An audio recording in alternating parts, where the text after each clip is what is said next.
So I'm sure we all know that at one point the survival game genre dominated the market with the rise of Minecraft, and then more games coming out later like Rust, Ark, 7 Days to Die, and so on and so forth. And while they don't occupy such a big market now, they did back then. Now we have more like Battle Royale and the looter shooter and whatever else, but they haven't completely died out.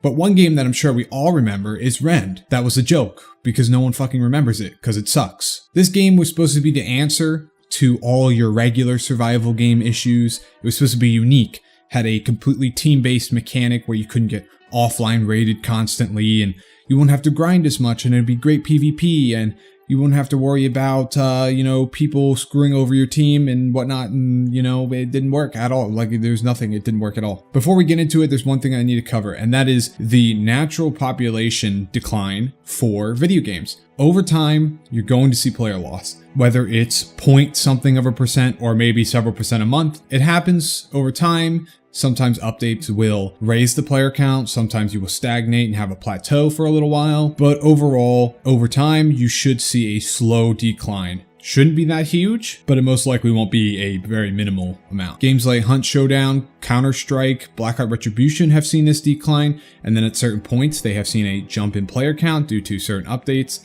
But Rend is special. I had someone tell me that this is just natural player decline for Rend, and it just happens, people lose player counts, and I can't believe how you think it's dead. So I went on and looked at the overall player count, and the first month, which was right on release, was 5,000 players. Okay, not bad. Second month, 800 players. So we already see that we lost over 80% of the population over the first month. Then the next month, 250 players at the peak. Within 2 months, Rend was down 95% of its players. That is not natural player decline. That's the population should not be declining that much, and obviously something went wrong. And that is kind of what I want to address here, is what happened with Rend. Now, I played Rend back in the alpha. I didn't get access to it back, really far back into the alpha. It was supposed to be released like March or April of 2017, but then it got delayed a whole year and almost a year and a half to the end of July. I think it was July 30 or July 31st. I don't know if there's 31 days in July. I don't pay attention to that kind of stuff. But yeah, I got access a little bit before then to play the I guess you can call it the pre-alpha, since at this point it was kind of going into alpha. Right now, the game is considered out of early access. How they consider that is beyond me, but that's beside the point. I played it a couple weeks before they gave everyone a key to enter the alpha. And then once the game came out and you had to pay, I stopped playing. I would not play after that alpha period in time because I did not think it was worth my time. This game was meant to fix some of the major issues, but what ended up happening is you have this thing where you want to get ahead as a team, but all you can do is grind. This game was supposed to be a remedy for that system, but instead we got even more grind, where the team that spent the most time playing the game, the most time crafting, the most time, harvesting resources and whatnot would be ahead. Now, of course, there should be some form of incentive to put more time to the game. And yes, someone who puts more time in should, in theory, be at a higher point than the other teams. So if you have one team that spends 1,000 hours and one team that spends 500 hours, obviously the team that spent 1,000 hours should be forward technologically and so on and so forth. But what happened is you would need to spend a marginally larger amount of time to grind out to get an edge in the game. And once a team starts snowballing, it was pretty much over. They would just keep going on, and there was no way to stop them. People would be quitting constantly. People would be changing teams constantly. And there was really no barriers to switch teams. Once you saw your team was losing, just go join the other team. Why not? This led to a decline in the player count, obviously, because people were realizing that 1, people will quit too easily. 2, there's no point in even playing once the other team gets ahead. And 3, if you just want to win, just switch teams whenever you feel like it. Another thing is the loss of identity. This game was advertised as being unique, as there were 3 factions in the game. Obviously, there's team play. In most survival games, you can form factions, clans, whatever. This game was supposed to be there are 3 teams, and that is it. You are locked into those 3 teams, stutter, and you would play with your team no matter what. But what they did is, 1, obviously the barrier to switch teams was gone. 2, they added in this solo base building with the team thing, so people would just come and grab all the resources, run, and go build their own little base, which completely defeated the point. And 3,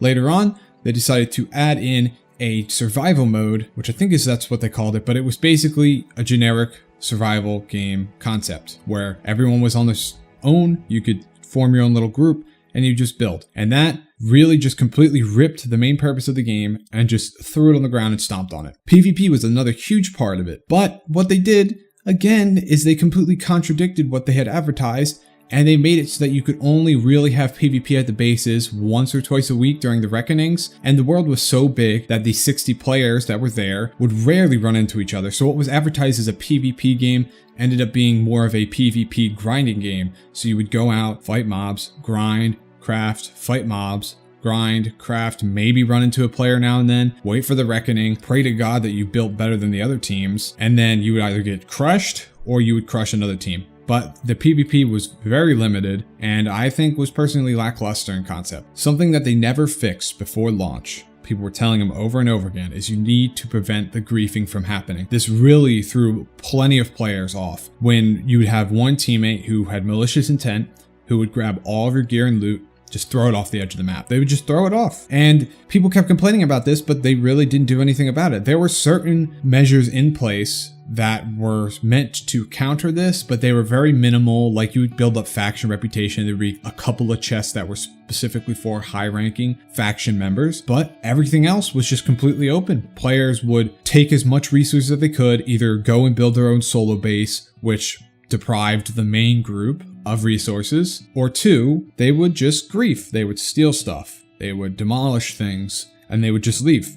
That's it. They just left, and that completely destroyed the morale of many players. That led to people quitting, people realizing the game was not worth it, and they just stopped playing altogether. Now, I didn't think this was actually a thing originally, but what I did was I, in the alpha, right before it was about to go into the actual early access on Steam, so everything was going to get reset. Just like a day before, I ran in, grabbed as much as I could, and ran off the edge because I didn't believe it. I thought it would maybe return it all to the crates or something, or I couldn't actually do it. Yeah, I could do it. Yeah, nice job, Frostkeep. You advertised this game as being something unique and the remedy to all of our survival game woes, and then you ended up doubling down on them and destroying all of our hopes and dreams. I was really looking forward to this game. I waited the whole year and a half plus, and I was ready to buy this game the second it came out, and then you disappointed us, which then led to your player count down to now it's about 40 to 60 players at peak. Right, I think the last week or two it's been at 40 players peak, so that is not even enough to fill one server. It's 20v20v20. There's not enough to fill one server. And something else that I have to mention is that there's 20 players max for each server, and on the Reckoning, that's when everyone would try to get on. So you could have more players overall on one team, but only 20 could be on at a time. And when I wanted to get on the Reckoning, I had to wait like 10 minutes just to try to get into the server. So there were some people who didn't get into the one exciting PvP, PvE moment in the game, which was, what? For those of you who did play Rend,